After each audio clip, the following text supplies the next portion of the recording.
Pour le moment, les Français ne sont pas favorables à un Frexit. Ça ne veut pas dire que s'il y avait un vrai débat et qu'il y avait un référendum sur la question, il ne pourrait pas changer. Il n'y a jamais de vrai débat sur la question de l'Union européenne. Il y a aussi 50 ans de propagande médiatique qui vous explique que plus personne ne voudrait le Frexit dans la classe politique française. Et donc, ça voudrait bien dire, regardez, que c'est une absurdité. C'est le degré zéro de l'argumentaire, en fait. Il faut regarder les données un petit peu macroéconomiques et arrêter de raconter n'importe quoi. L'Union européenne, ce n'est que du droit et que des traités. Juridiquement, absolument rien n'empêche les Britanniques de baisser les flux migratoires.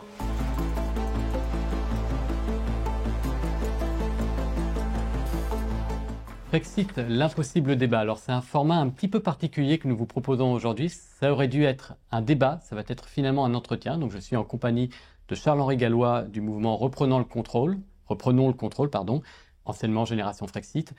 Alors, ça aurait dû être un débat. Pourquoi? C'est-à-dire qu'à Front Populaire, nous voulions faire débattre du Frexit, qui est un sujet un petit peu caricaturé, qui est aussi un point clivant chez les souverainistes. Mais voilà, le RN et le Reconquête estiment qu'on peut être souverainiste sans être frexiteur.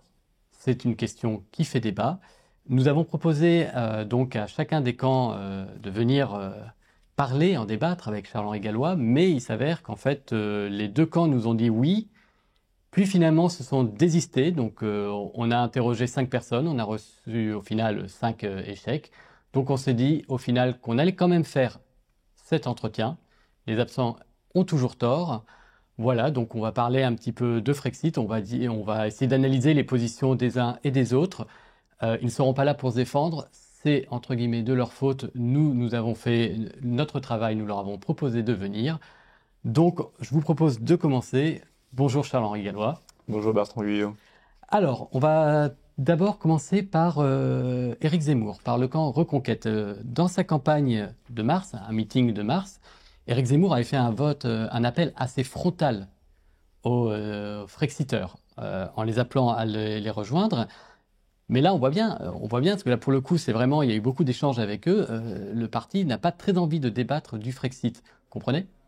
De ce que je comprends et ce que je constate en tout cas, c'est que effectivement ils ont peur du débat, et je pense qu'ils ont peur du débat parce qu'ils savent que leurs arguments sont très faibles quand on connaît réellement le fonctionnement des institutions européennes. Parce que honnêtement, cette campagne est d'un niveau pour le moment assez affligeant. C'est-à-dire qu'on a l'impression de gens qui parlent du Parlement européen sans même en connaître les compétences et sans même être un peu réaliste. Parce que qu'est-ce que dit Reconquête, en gros, par rapport, ou l'appel du pied d'Éric Zemmour? Il y a 2 mensonges immenses là-dedans. Le premier, c'est de dire, de toute façon, le Frexit ne sert à rien parce que, regardez, grâce à ces élections européennes, on va changer l'Union européenne. Et le deuxième mensonge, c'est de dire, en plus... Regardez le Brexit, on aura peut-être l'occasion de revenir là-dessus, mais c'est la caricature du Brexit. En fait, ils reprennent les arguments des grands médias qui sont caricaturaux à souhait sur le Royaume-Uni, et ils le prennent comme fait accompli et pour dire il ne faut pas faire le Frexit. Pour ce qui est des compétences, ils nous expliquent qu'ils vont changer l'Union européenne parce qu'ils vont avoir une majorité au Parlement européen. Effectivement, ils ne savent pas le fonctionnement de l'Union européenne, parce que pour changer l'Union européenne, c'est pas le Parlement européen qui peut le faire. Changer l'Union européenne, ça veut dire changer complètement le fonctionnement, ça veut dire changer les règles et donc changer les traités de l'Union européenne. Et pour ça, il faut l'unanimité des États membres, et c'est du ressort de toute façon des chefs d'État et de gouvernement. Absolument pas du Parlement européen qui n'a pas du tout le pouvoir. Le Parlement européen n'a quasiment aucun pouvoir, il n'a même pas le pouvoir de proposition des lois. En fait, le seul pouvoir qu'a le Parlement européen, c'est pas de changer l'Union européenne.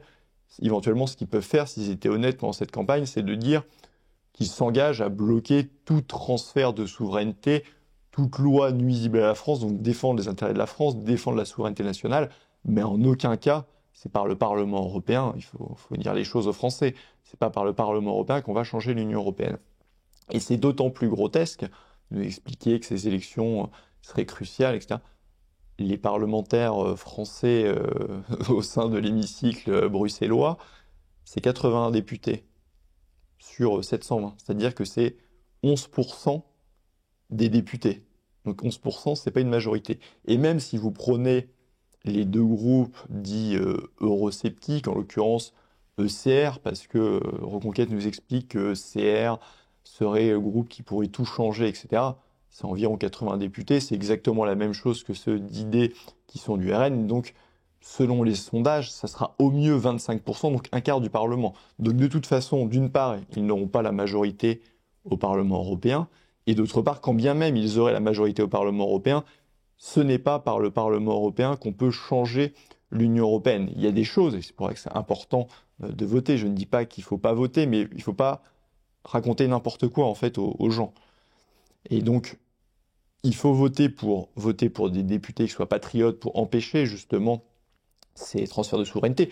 Pourquoi pas d'ailleurs, comme c'est le Parlement européen a peu de pouvoir, l'argument à la rigueur du RN est plus entendable que celui de Reconquête de dire faut voter pour mettre une claque à Emmanuel Macron, c'est-à-dire pour nationaliser en fait le débat. Et évidemment, c'est la dernière élection nationale avant l'élection présidentielle. Il y a cette symbolique-là et cette dynamique politique-là qui peut s'entendre dans l'argumentaire. Mais l'argumentaire de nous dire ces élections sont d'une importance cruciale parce qu'on va changer l'Union européenne, ça c'est se moquer du monde. Et d'ailleurs, ça ne se limite pas uniquement à Reconquête, Glucksmann, Aubry, Hayet, ils disent exactement la même chose. Un des arguments d'Emmanuel Macron et de Oui, Valérie Hayet c'est dès le début. l'élection la plus importante. Voilà, mais bon, d'ailleurs, on se demande bien pourquoi, parce que eux, si on veut parler de la Macronie ou même de Raphaël Glucksmann, ils ne parlent en fait quasiment que de la guerre en Ukraine. J'ai regardé le dernier débat, c'était affligeant, c'était guerre en Ukraine, et ils attaquaient Jordan Bardella. En fait, il y avait zéro débat de fond. Et de l'autre côté, vous avez la LFI qui, eux, ne parlent que du conflit israélo-palestinien, ce qui n'a strictement rien à voir avec les élections européennes. Donc c'est pour ça que le niveau est assez affligeant, et je pense que, compte tenu de ces arguments-là, en fait, et après, on pourrait même débattre au niveau national, au-delà des élections européennes, comment on peut changer l'Union européenne, ou est-ce qu'il faut, quelque part, la détruire pour repartir sur autre chose. Mais en réalité, on voit bien que c'est pour ça qu'ils ont peur de débattre, parce qu'ils n'ont tout simplement pas les arguments et que leur argument est basé sur une proposition de base qui est complètement mensongère. Alors moi, je vais vous donner des arguments, parce que j'en ai trouvé notamment dans un prospectus, une note plutôt, de la Fédération Reconquête de la Creuse, qui parlait justement de la position du parti sur le Frexit. Il y avait deux arguments qui étaient notamment qui étaient mis en avant. Le processus du Frexit serait trop long, ça durerait une dizaine d'années, et ensuite les Français seraient majoritairement opposés pour le moment. Alors, je vous avoue, quand j'ai lu la note, je me suis demandé, mais est-ce que c'est pas le propre du politique de convaincre déjà les Français qui sont opposés, et ensuite raisonner long terme, quand on est un parti qui, notamment par exemple, promeut le nucléaire, qui est d'une énergie du long terme, ça me paraît un peu paradoxal. C'est surtout assez grotesque, parce que la procédure classique, il y en a d'autres qui sont possibles, mais la procédure classique de sortie de l'Union européenne, c'est l'activation de l'article 50, et le processus de négociation, théoriquement, à part s'il est prolongé, comme ce fut le cas lors du Brexit, c'est censé durer 2 ans maximum. Maximum. Et le Brexit en tant que tel, ça n'a pas duré 10 ans. Donc c'est un argument, en fait, qui n'en est pas un. Et après, l'autre argument, en revanche, qui s'entend, c'est le seul argument qui, pour moi, est rationnellement entendable, c'est l'aspect tactique de dire que pour le moment, les Français ne sont pas favorables à un Frexit.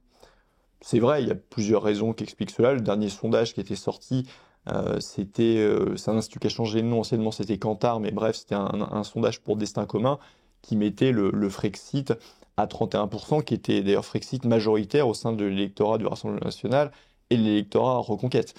Mais donc il était à 31%, donc il n'y a pas de majorité sur le Frexit pour le moment, c'est vrai, et ça s'explique parce que il n'y a jamais de vrai débat sur la question de l'Union européenne. On le voit bien d'ailleurs, ces débats lors des élections européennes, on ne parle quasiment pas d'Union européenne pour des choses complètement futiles. Même lors des élections européennes, il n'y a même plus de vrai débat sur l'Union européenne.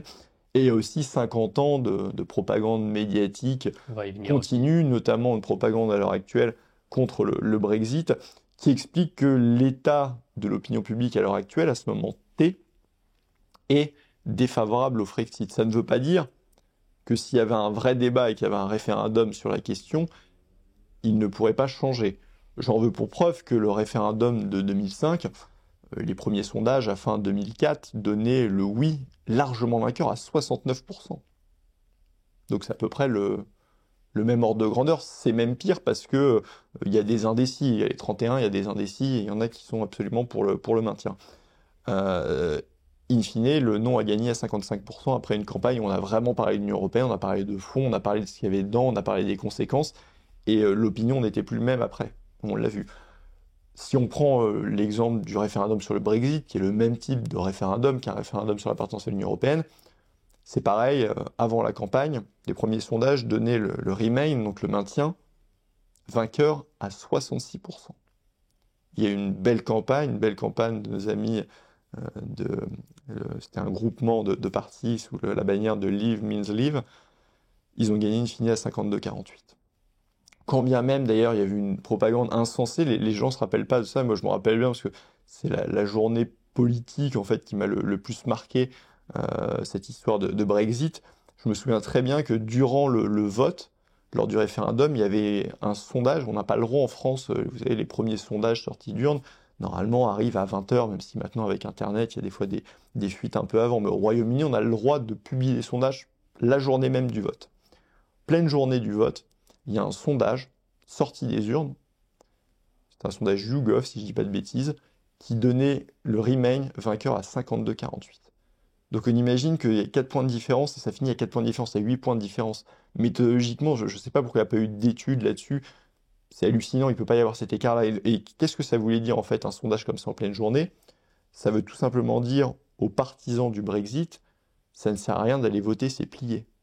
Et malgré ça, alors au Royaume-Uni, c'est moins monolithique qu'en France, où en France, de toute façon, s'il y avait un référendum comme ça, 100% des grands médias feraient campagne massivement contre le Frexit.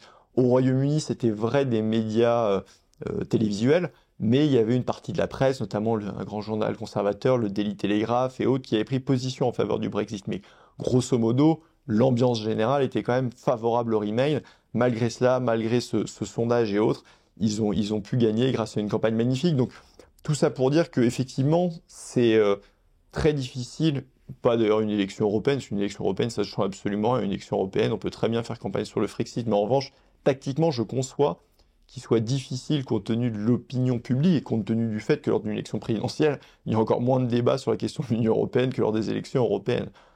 C'est un exercice imposé.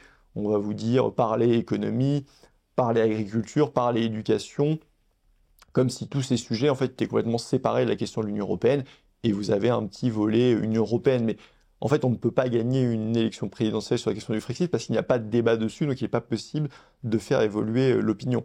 Mais sauf que derrière, que propose Reconquête là-dessus? Il propose quelque chose qui est complètement inopérant, qui est la supériorité du droit national sur le droit de l'Union européenne. Et ça, c'est intéressant sur le papier. Dans les faits, je peux vous dire que ça ne marchera pas pour tout un tas de raisons. Il a déclaré, notamment Éric Zemmour, nous voulons faire une Europe dont il ne soit plus nécessaire de sortir à tout prix. Ça revient un petit peu à ce que vous disiez, mais est-ce que cette Europe est seulement réalisable? Déjà, s'il veut vraiment la modifier, pourquoi pas, hein.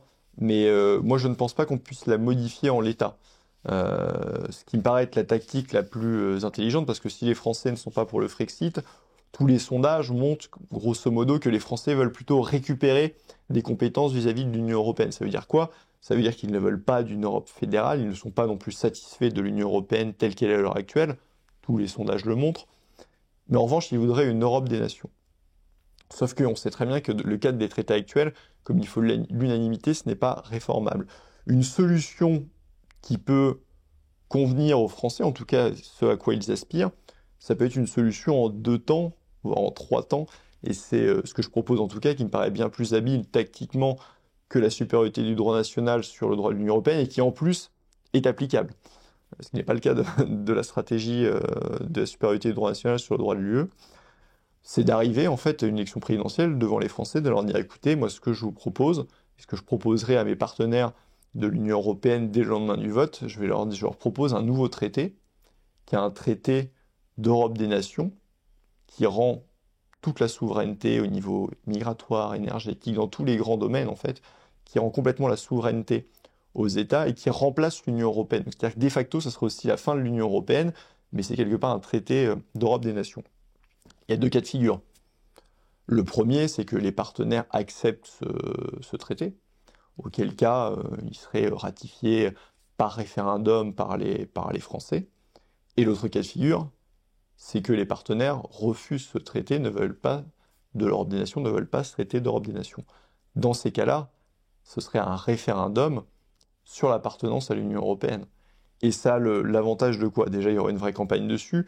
Il y aura en plus l'avantage, quand vous êtes chef de l'État, de dire, écoutez, si vous voulez que j'applique le programme pour lequel j'ai été élu, il faut voter pour la sortie. Et vous aurez en plus la preuve par les faits que les autres pays ne veulent pas réformer l'Union européenne, qu'ils ne veulent pas d'Europe des nations.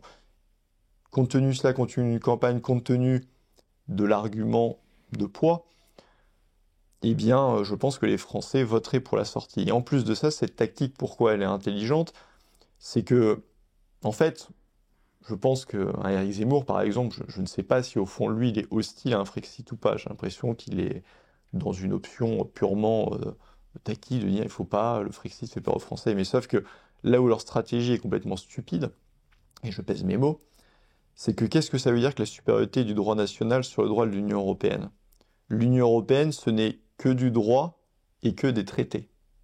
Donc s'il y a la supériorité du droit national sur l'Union européenne, en fait, on pourrait dire que c'est un Frexit juridique et c'est un Frexit de facto. Donc avec sa stratégie, alors qu'il a peur de se faire attaquer le Frexit, si jamais il était en position de gagner, ce qui n'est pas du tout le cas, mais s'il était en position de gagner durant l'entre-deux tours de la présidentielle, tous les médias pilonneraient H24. Ce que propose Éric Zemmour, c'est un Frexit juridique, c'est un Frexit de fait, donc il serait accusé de Frexit.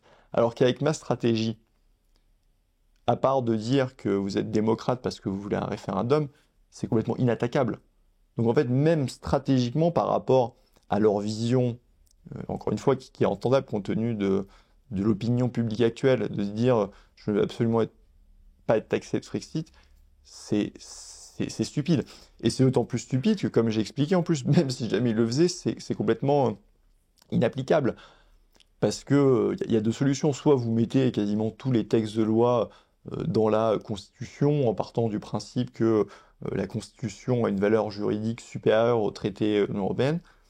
Bon, déjà, une Constitution, normalement, c'est pas fait pour ça, c'est pas fait pour accueillir les textes de loi, c'est pas fait d'ailleurs pour accueillir... Normalement, c'est une Constitution, c'est censé seulement régir le fonctionnement des institutions, donc c'est pas fait pour accueillir les textes de loi.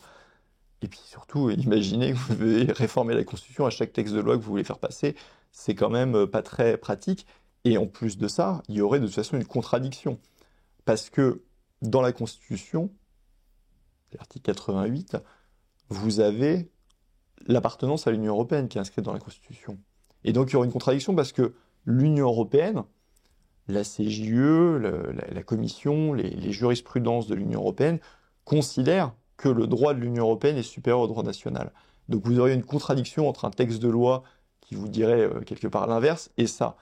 Et dans ces cas-là, quand il y a un flou, qui tranche? C'est le juge national. Et le juge national, quand on connaît un petit peu l'opinion politique des juges en France, il n'y a pas besoin d'être un grand clerc pour savoir que dans 99% des cas, ils vont trancher en faveur de l'Union européenne. Et de toute façon, si ça remonte à l'échelle juridique supérieure, notamment la CJUE, on sait très bien qu'on va trancher. Donc en fait, c'est se faire des nœuds à la tête pour quelque chose qui est largement inapplicable, et en plus de ça, qui stratégiquement est stupide, parce que vous allez être accusé de Frexit, ce dont vous ne voulez absolument pas. Donc honnêtement, je ne comprends pas cette stratégie. En revanche, je comprends aussi pourquoi ils ne veulent pas débattre. Reconquête a besoin de l'électorat bourgeois, de l'électorat patronat. Le RN, lui, a un électorat populaire qui peut être aussi effrayé par la question du Frexit, ça s'entend. Parce qu'on a bien vu, notamment, je pense au RN, parce qu'on a beaucoup parlé de Reconquête, on va parler un peu du RN, mais le RN était frexiteur, entre guillemets, il y a 10 ans. Ça n'est plus le cas aujourd'hui. Est-ce que vous leur accordez la justification de s'adapter à la société, ou au contraire, vous considérez que finalement, ils n'ont pas vraiment de socle idéologique stable? Mais moi, je ne demande même pas aux candidats à l'élection présidentielle qu'ils mettent le Frexit dans leur programme. Encore une fois, la stratégie que je propose, c'est pas un Frexit sec, mais c'est d'avoir une stratégie qui soit gagnante, qui soit opérationnelle, Et il n'y a pas un électeur du RN ou de Reconquête qui va être contre le fait de proposer un traité d'Europe des nations euh, et même de proposer un référendum sur l'appartenance à l'Union européenne, parce que je rappelle quand même qu'on avait commandé un sondage par l'IFOP, je crois que c'était en février 2022, juste avant l'élection présidentielle de 2022, justement pour promouvoir cette stratégie. Et le référendum sur l'appartenance à l'Union européenne, 63% des Français y sont favorables.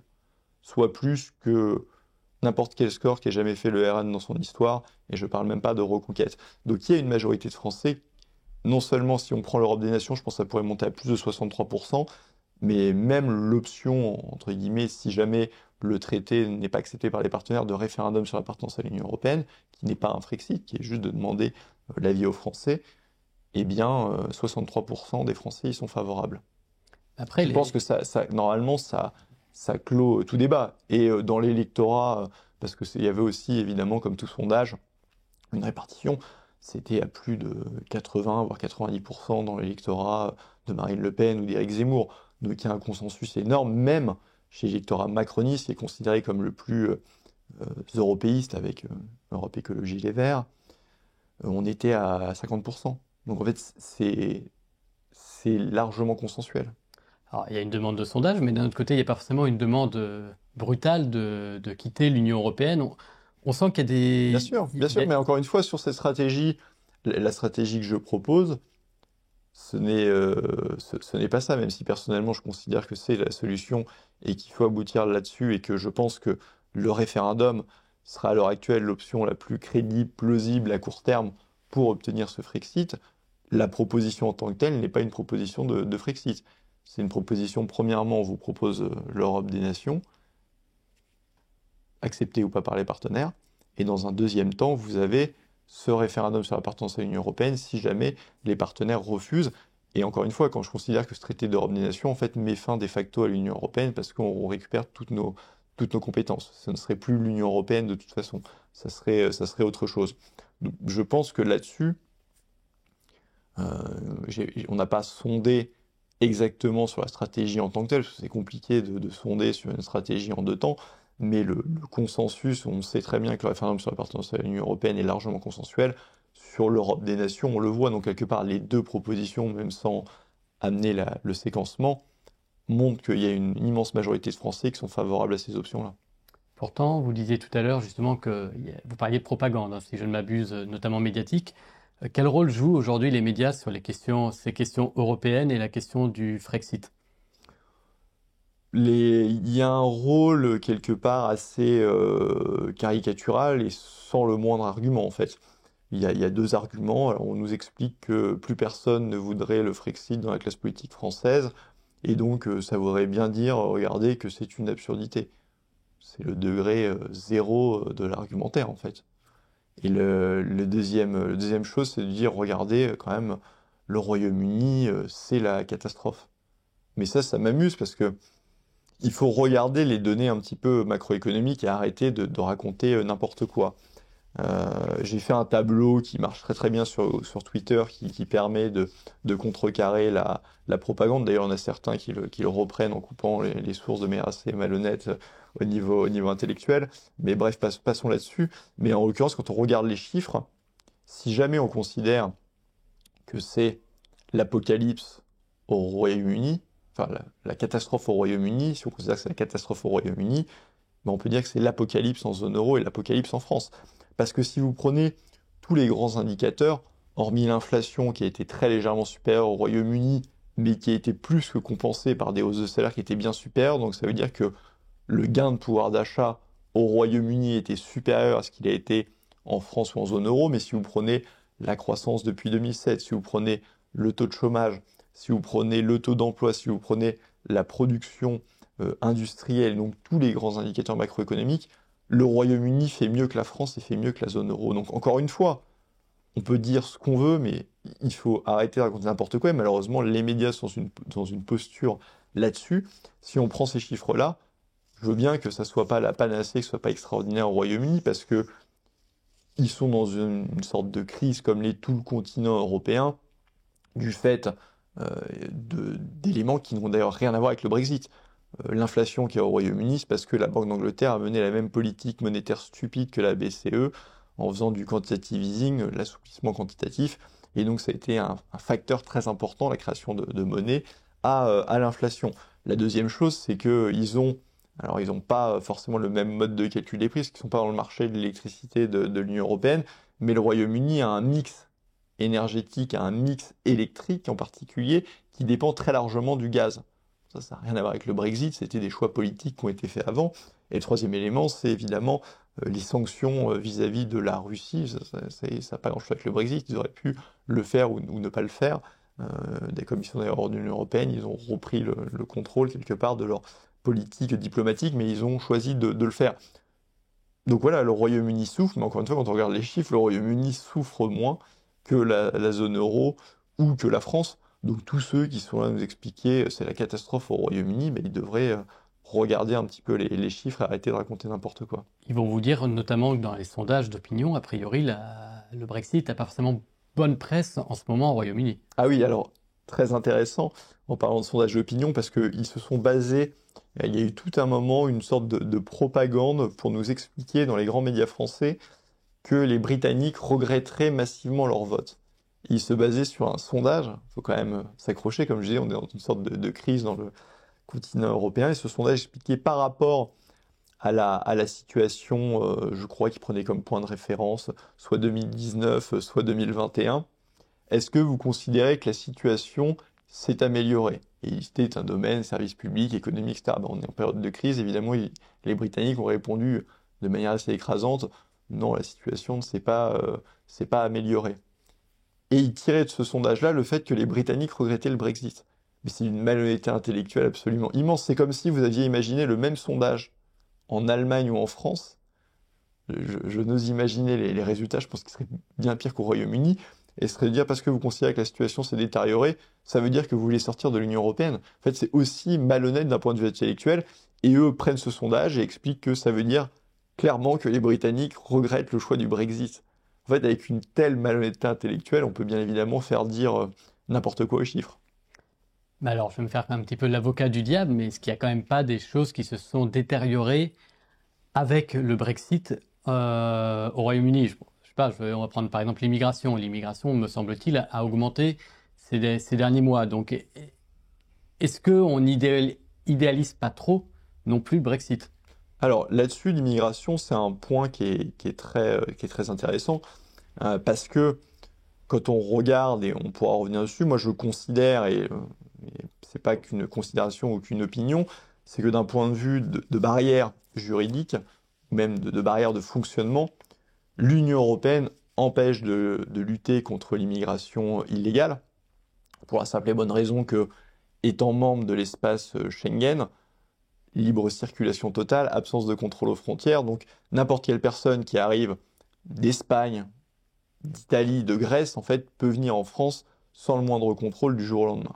C'est d'ailleurs pour ça aussi, je pense, que j'ai vu Gérald Darmanin hier, qui se félicitait d'avoir expulsé 4600 personnes.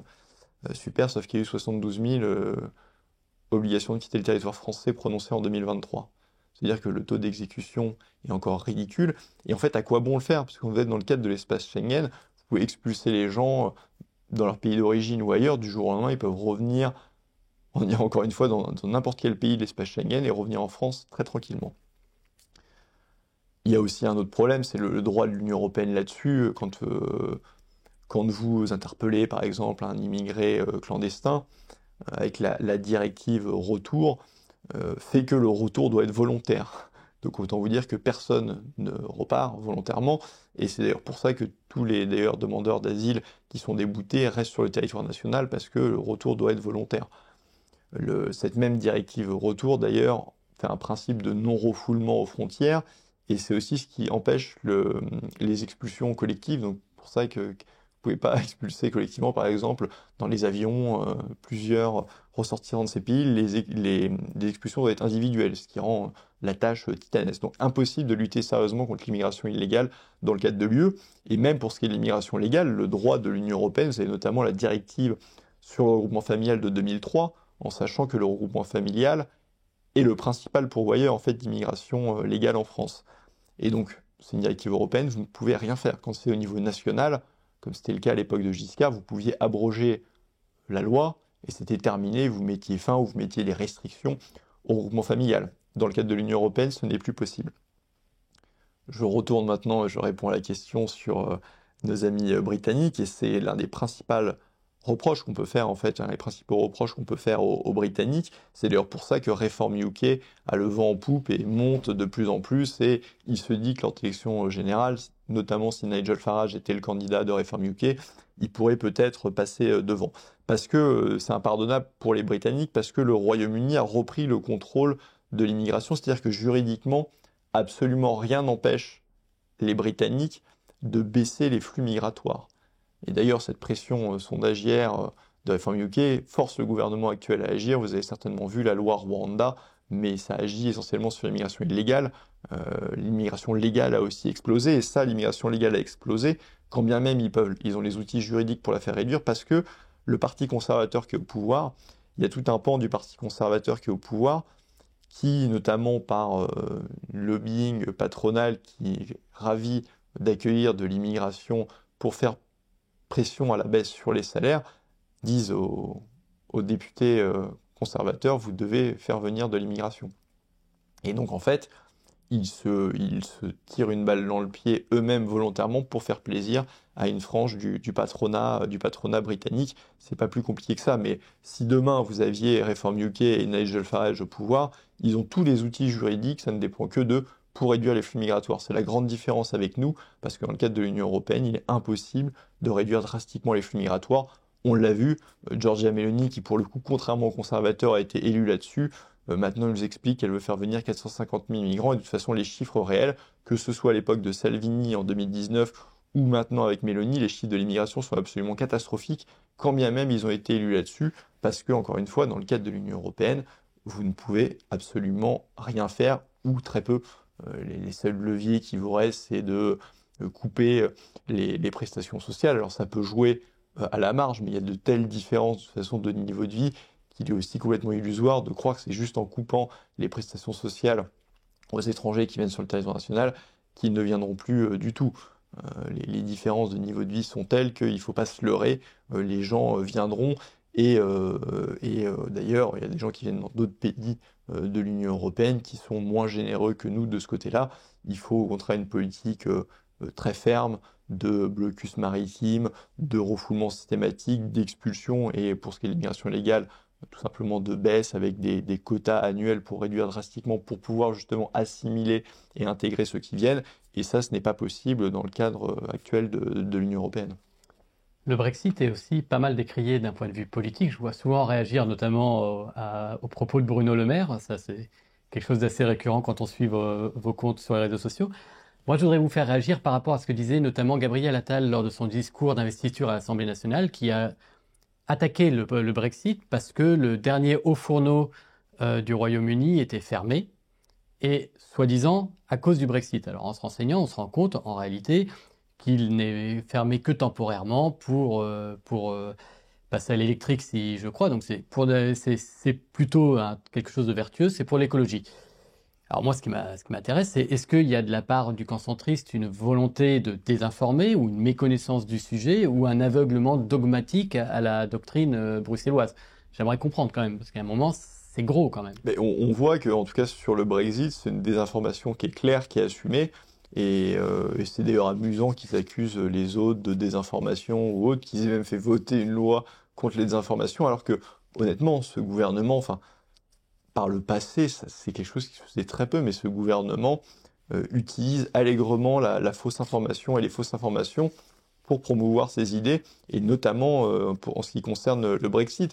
Donc c'est proprement affligeant, honnêtement, quand on est aux manettes de faire ça, et ça montre bien qu'eux-mêmes ne sont pas fiers de leur bilan. Enfin, je veux dire, c'est pas le Royaume-Uni qui a fait 1000 milliards de dettes en 7 ans. C'est bien la France, c'est bien Bruno Le Maire, c'est bien Emmanuel Macron. C'est pas le Royaume-Uni qui bat record sur record de déficit commercial. C'est pas le Royaume-Uni qui, à l'heure actuelle, bat des records de défaillance de PME. C'est bien la France de Bruno Le Maire et d'Emmanuel Macron, donc qui regardent un petit peu, je pense, leur bilan. Alors certes, c'est peut-être pas agréable, Mais ce qu'on constate, c'est que Bruno Le Maire, qui nous expliquait qu'il allait mettre l'économie russe à genoux, lui qui, dans ses romans, n'a pas mis grand monde à genoux, en fait, en réalité, il met la France et les Français à genoux. Quand vous regardez, j'en parlais tout à l'heure, l'inflation, qui est depuis 2021, on parle quand même de plus de 16%, on est à plus de 20% sur l'alimentaire. Bien évidemment, les salaires n'ont pas suivi. Et donc, ils mettent les Français à genoux et ils mettent aussi la France à genoux parce que quand vous créez une dette comme cela, quand vous faites une gabegie sans nom, on pourrait parler du plan de relance de l'Union européenne, on pourrait parler des emprunts indexés sur l'inflation, on pourrait parler du bouclier tarifaire qui est complètement absurde alors qu'on pourrait sortir des règles de fixation des prix du marché de l'électricité de l'Union européenne. 50 milliards d'euros quand même le bouclier tarifaire. Les emprunts indexés sur l'inflation sur 2 ans, vous êtes à plus de 30 milliards d'euros. Le plan de relance de l'Union européenne dont je parlais, ça va nous coûter près de 73 milliards d'euros en net. Et ça, c'est pas encore dans les 1000 milliards parce que les remboursements vont commencer à partir de 2028. De 2028 à 2058, pendant 30 ans, on va avoir à rembourser, non pas d'ailleurs 73 qui est le net par rapport à ce qu'on a reçu, mais 110 milliards qu'il y aura à débourser.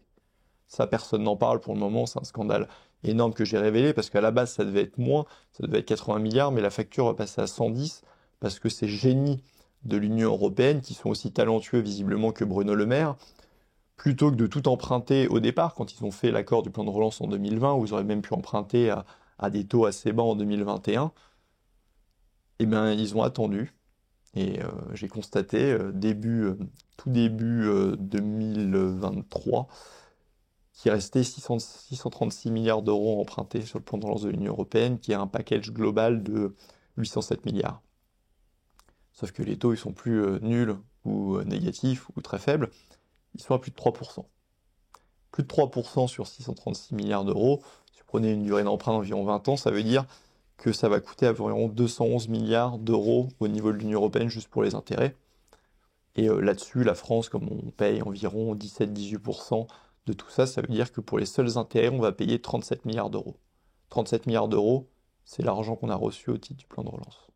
Et donc, comme vous avez aussi bien évidemment la partie du capital à rembourser, et je ne prends pas les emprunts, je ne prends que les subventions et les autres programmes, vous en avez à peu près pour 73 milliards d'euros de capital à rembourser, donc les 73 plus les 37, vous avez les 110 milliards d'euros qu'on va devoir rembourser sur 30 ans, donc ça va s'ajouter au niveau de la dette aux 1000 milliards qu'ont créé Bruno Le Maire et Emmanuel Macron. Donc oui, effectivement, il y a beaucoup de gras, il y a beaucoup de dépenses inutiles, et quand je dis que Bruno Le Maire et Emmanuel Macron ont mis la France à genoux, ça peut prêter à sourire, et même moi j'aime beaucoup blaguer sur notre ami Bruno Le Maire, mais pour ce qui est de la situation de la France, c'est vraiment pas drôle du tout. Moi, je comprends d'un point de vue tactique pour une élection présidentielle que c'est très dur à défendre. Dire en 2024 qu'on va faire la politique à la chaise vide, ça montre que ces gens n'ont pas travaillé sérieusement, en réalité n'ont pas de stratégie européenne, ce qui est dramatique. Il faut arrêter de faire croire aux gens et d'avoir finalement un argument de la peur tétanisant. C'est encore une fois des gens complètement ringards qui sont restés dans le passé, qui sortent ce type d'argument de peur ou d'argument qui fait qu'on ne pourrait pas rétablir les frontières nationales, on ne pourrait pas récupérer sa monnaie ou qu'on n'aurait plus d'échanges universitaires. Donc quand on fait un débat argument contre argument, en fait, ils n'en ont pas. Je ne suis pas sûr que d'inventer de faux sondages non officiels, ça crédibilise la cause et ça agrandisse la cause. Je trouve ça absolument ridicule et pour le coup ça contribue à faire passer les souverainistes ou les frexiteurs pour des clowns.